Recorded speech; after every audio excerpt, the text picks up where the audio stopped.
Yo guys, it's CFBA, welcome back to a brand new video, welcome back to the channel today with a special guest. You may have seen me from the podcast if you saw it. Yeah, so we're here with, we're trying not going to rush it because we are in a little bit of a rush as it is. It's got to go to work. Yeah, literally in about 30 minutes. We're going to talk about West Ham 1, Chelsea 5. Before we do get into it, obviously, please like and subscribe, hit the bell notifications so you know if I don't upload a video. First link in the description, obviously my stream channel, my second channel, go and check those out, it'd be very much appreciated. Without further ado, let's jump straight into it. Diving straight into it. With the starting 11, what was your thoughts on the starting 11? Starting 11, obviously Palmer, missing Palmer. I was a bit concerned about that.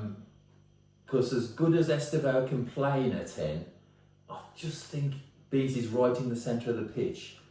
I thought West Ham's defenders would muscle him out. Yeah. That was my first thought. Yeah, because we in goal we went with Sanchez, left back was Cucurella, right back was different, it was Gusto, wasn't it, right Gusto. back, which I wasn't really fond of, but fair enough. Tosin came straight back into the side with centre-back partnership with him and Chalobah. Midfield was Enzo and Caicedo. I was a little bit, we were both worried about Caicedo after the last game, weren't we? Fernandes. Enzo against Palace, I thought had a stinker. Yeah. And he should have been hauled off way before the 78th minute. Yeah, we were wary about that. Then we went with, because Palmer, like you said, Palmer got injured in the warm-up, which I was a bit good about. We went with Estavo. I think from what I saw in the game, it was Estavo off the right, João Pedro in the 10, Neto off the left, and then it was Delap obviously up front. And I mean, let's start off with the game. It's going to be a lot of goals to go through, so we're going to barely talk about the game in general. We can talk about that at the end. Let's start off with the goals, obviously. The first 15-20 minutes of the game, there was 4 goals, one of them not counting, and that was West Ham. West Ham did score first, didn't they? A screamer off Paqueta, but if you look at it, the ball did bend, but Sanchez was so out of position. Yeah. And he went for the ball with his wrong hand. Yes. And This one that he should have been saving it with was here, but he'd done that twice during the game. He did it again later on. I think those are the type of things that you're trying to do for the camera, isn't it? But Yeah. I think you just keep it safe. It's early on in the game. Keep it safe. Do you know what I mean? Like, I don't know. Nobody closed him down. It's a bad pass from Trev to Estavo anyway. It was just a catastrophe. I'm not sure about that. No, I Because don't know. if you look at the game, Estevao comes running in towards Trev, asking for it to be at his feet. So Trev did exactly that. He does, but then Trev's got to see that somebody's right on his arse and play a pass in it. That's how you turn somebody. But either way, he was at fault for not pressing the Paqueta for the shot. The whole back four, not one pressed on Paqueta. He could have carried on running another 5 yards, I think. Yeah. But we did equalise not long later from... Actually, all our goals came from crosses, I think, today. Apart from one. Actually, no, technically it was a cross. Technically, they've all come from crosses. So, yeah, it was a good ball in. Cucurella at the near post, flicked it, and Pedro off a corner. Yeah. Pedro comes steaming in at the back and João Pedro. Yeah. Good to see. João Pedro. We've got too many Pedros in the team. It was good to see João Pedro get the score sheet because obviously he did have a bit of a quiet game in the last game. We did not long later, didn't we? We actually didn't go 2-1 up. West Ham did score, but it was rightfully disallowed. Fulkrug, of all people, he can't even run. 49 pace on FIFA. 49 pace on FIFA. 44 pace actual. Yeah. It was disgraceful when he scored. I was really annoyed, but it was rightfully disallowed because the pass into the box was offside. He had a toe offside. It's harsh, but it is. It was a toe. It's the rules, isn't it? It's the rules. But we did go 2-1 up. We got the second goal again from a corner, weren't it? If I'm not mistaken. No, it was a corner that was cleared, and as the West Ham Paqueta, who scored their first goal, he received the ball on the edge of the box, and Trev chopped in. Yes. Without touching the ball. So I thought they could have disallowed it for that, but it stood, and the ball ran to Pedro, who crossed in, and Neto came in at the last back post and flashed it in. So João Pedro, a goal and assist. Yeah, very good from João Pedro in the 10 position as well, proving that he can do striker and 10. Really good goal from Neto, popping in the right area. That's where I want him to pop in. And then I think we go into, is it the second half? We go into No, the second no. half 2-1 up, don't we? Was it No, it was 3-1. 3-1? Oh yes, we did, didn't we? Yeah. It was when Estevao went down the wing. This is one of my favourite goals. This was my favourite goal in the game, in my opinion, and I just love these type of goals. Estevao passed it to Delap. Delap's holding the defender off, isn't he? He's holding the defender off, lays it perfectly to Estevao to run onto. Estevao, nice little bit of footwork in a tight area to get past, drives into the box, taking his time. Most young players would panic in that moment and just cross the box too early. He takes his time for the right moment of cross box, and who is it that gets the tap in again? Enzo. Enzo Fernandez, yeah, I thought it was João Pedro for some reason, but yeah, Enzo Fernandez taps it in. Proper FIFA goal, actually. Yeah. Dead ball line, cut back. Yeah, right on the edge of the box. Really good goal. 3-1 up, going into the second half. Like I said, that whole first half, there was so much action, because in one moment in the first 5 minutes of the game, when they, well, not first 5 minutes, first 10-15 minutes of the game, we looked awful. Passing was off, wasn't there? No passing at all. He couldn't pass to anybody. We wasn't really shooting much. We didn't look on it. West Ham were pressing us like mad. They got the goal and then they got the 2-1 until it got disallowed. I thought to myself, we're in for a long day here. I thought potentially it could be a 7-5 scoreline. You know what I mean? Like I thought FIFA scorelines. But we did go into the second half. Obviously, after we got the second goal to go 2-1 up, we were dominant then, weren't we? Yeah, we played the ball around well. Yeah. Made loads of space. It wasn't until we went 3-1 up, obviously, at the back end of the first half, going into the second half, when we just took complete domination. West Ham then set up, instead of being quite of a rigid defensive line, because they did have 11 behind the ball at one stage. Yeah. Then at 3-1, they started to come at us then, didn't they? There started to be more gaps at the back. I'm surprised. We had multiple times, in my opinion, in the second half, where we could have hammered more goals past them, but I think at 5-1 we decided to take it quite easy, didn't we? Yeah. We did score, like I said, we got the fourth goal from a corner, crossed in. I don't know what their goalkeeper was doing, was it? I've never heard of this goalkeeper, and probably nobody will ever want to hear him again. Yeah. He looked like some YTS in his last year at school, had just been dragged and put in goal. Did his homework by the side of him next to the He was flapping at everything, he was getting nowhere near anything. Yeah. We did the right thing, whacking the ball under the bar at him all the time. He was all over the place. Yeah, and the corners each time were always right next to him. Every time he crossed the ball, In he his was 6 right yard next to him. box. And he panicked all the time, didn't he? Casiano was the one who got the fourth goal off the corner there. It was a really good goal off the bar and in to make us go 4-1 up. And then not long later, pretty much the exact same goal happens again. Same goal again. Crossing right next to the keeper. The keeper panics, and Trevor Chalobah goes and gets a goal. Really good goal. Great celebration after the knee slide. Yeah, we love Trev. We're big on the Trev train, aren't we? He's a great defender, but he's playing out of position as left centre back. Yeah, it's passing's a little off, but yeah, we go 5-1 up, and from then on, the next half an hour, I thought maybe 6 or 7-1 could potentially pop up here, but we decided to take our foot off the gas, innit? I do want to say that when we were a goal down, I called the game 5-2 to us. 5-2, yeah. When we was a goal down. Yeah, he did, to be fair, he did. Because my prediction originally was 2-1, I thought it would be quite a tight game, but God, you know what I mean? The thing is, it could have been more, like I said. I think the team just dropped off. I think we just dropped.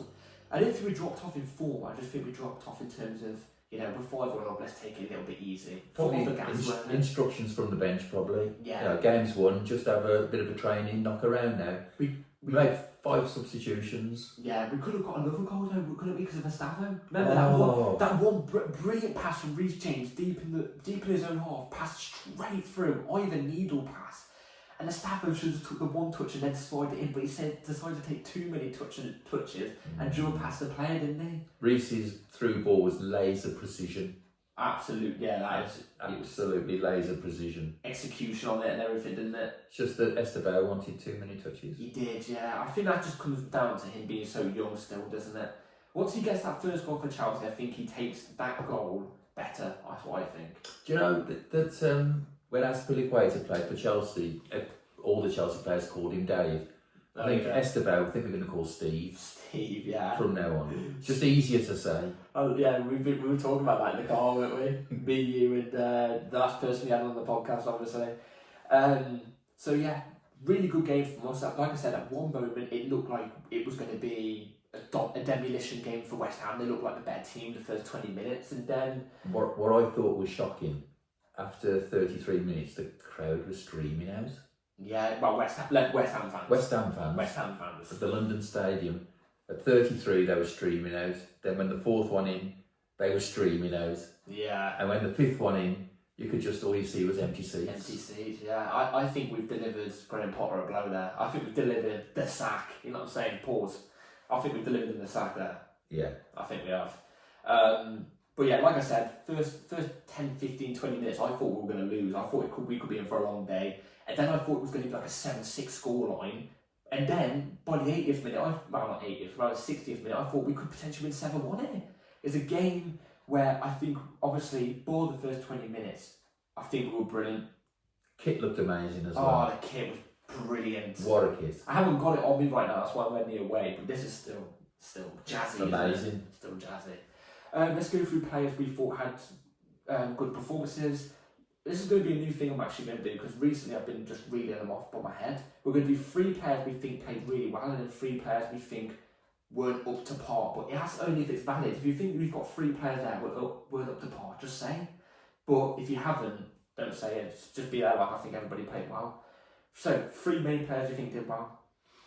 Casado's a given. Oh, Casado swipes and you don't even hear his name half of the time, but he just does everything. He just does everything well. He just does. He closes down, and he's as close to Kanté as you can think, isn't he? He is. He really is. And the thing is as well is he's getting more GA on his stats now, isn't he? Like he got a goal today. I can't complain. My only problem is, and this isn't to do with Cristiano, is he puts brilliant tackles in all the time, but the refs keep blowing for fouls. Do you know what I mean? Yeah, absolutely. That's annoying. I agree with you on that one, by the way, Cristiano for me. Another player I thought, you can disagree or agree if you want. Another player I thought that did really well today was, I thought Enzo did well. He had to improve from the last game because he had a mare against Palace. Yeah. So yes, he did improve today. He's picking up. I saw him do multiple defence splitting passes as well today. I thought he was did really well. And then the other player, I'm not gonna lie, I'm kind of struggling for another player. Do you agree with Enzo, by the way, or do you have another? I'll go Enzo. Yeah. The other pair, I think you got to say João Pedro. I mean, he got a goal and assist, didn't he? He did. Potential. He did. He when he was not playing centre forward, Yeah. it was more impressive than when Delap came off and he went at centre forward. We kind of lost him then. Yeah, we did. And the other player I think you could potentially put in that pipeline is maybe Pedro Neto. Yeah, he was workmanlike. Yeah. Yeah, he's like an unsung hero, isn't he? Yeah. I've only got one player I think that didn't really turn up today, and I don't really blame him. It's not, and I'm going to go into the reason why. And I think you might agree with me here. Liam Delap. He had no service. He didn't really get on the ball much, but when he did, obviously he laid the ball off for Estavo to get that assist. He did his job when he got it, but there was no goal threat off him. No, there was no goal threat, but I don't really pin it on him. I think it was more to do with the team not really offering that service for him. I think he may encounter this a lot during the season, that everybody knows that he's a finisher. So yes. He'll get a lot of people around him, which gives the space for everybody else to score with goals, as today. Yeah, so I do agree. I feel a little bit bad for him as well, because he obviously came off for Andre Santos, didn't he? And I was sitting there like... With 30 minutes left. I was there like, it's not really his fault. It's not really, we didn't... You saw it when João Pedro went up to a striker. When João Pedro then changed to a striker, you didn't really see him get really on the ball much. So maybe it was just a problem with that central striker today where we just couldn't unlock him. They were massive blokes. Yeah. West Ham have always got massive blokes, but before the game, I was saying to CFB, I was saying that if we keep Bowen quiet, then we've won the match. Yes. Yeah. And it was quite quiet, Bowen was. A couple of runs, but that's all. Yeah. I think nobody else really comes to mind about, in terms of poor performance. There was a couple of average players out there. I'm not happy with Sanchez. Oh, yes. Sanchez, fair enough. Positioning, diving with the wrong arm. Yeah. Even at times when he saved the ball, he looked a little bit wonky, didn't he? Yeah. And yeah, I do agree with that. But apart from that, everybody else was average, weren't they? I thought Gusto didn't do a great deal, and he should never get in before Reece James. Yeah, I do agree. but everybody else was either just good or they were average, weren't they? Yeah. But it was a good overall team performance, and look, you can't complain when you win 5-1, can you? You know what I'm saying? That's No, not at all. 3 points in the Not at game. all. West Ham 1, Chelsea 5. I'm happy. We get our first 3 points of the season. In the Top of the Premier league. Top of the league for now. End of season now. End of season. End of season now. More trophy win. Alright, that is it for today's video, guys. Short and sweet. He's got to go to work. Yeah, we've got to go to work. Maybe we could do this again at some point. Because, you know, with how things are going for the next couple of weeks, I won't go into detail reasons and stuff like that, but we might have some of this maybe going on a little bit more. You may, if I'm around here, it's 11 o'clock at night, like it is No, now. not 11 o'clock, but like 3 o'clock maybe.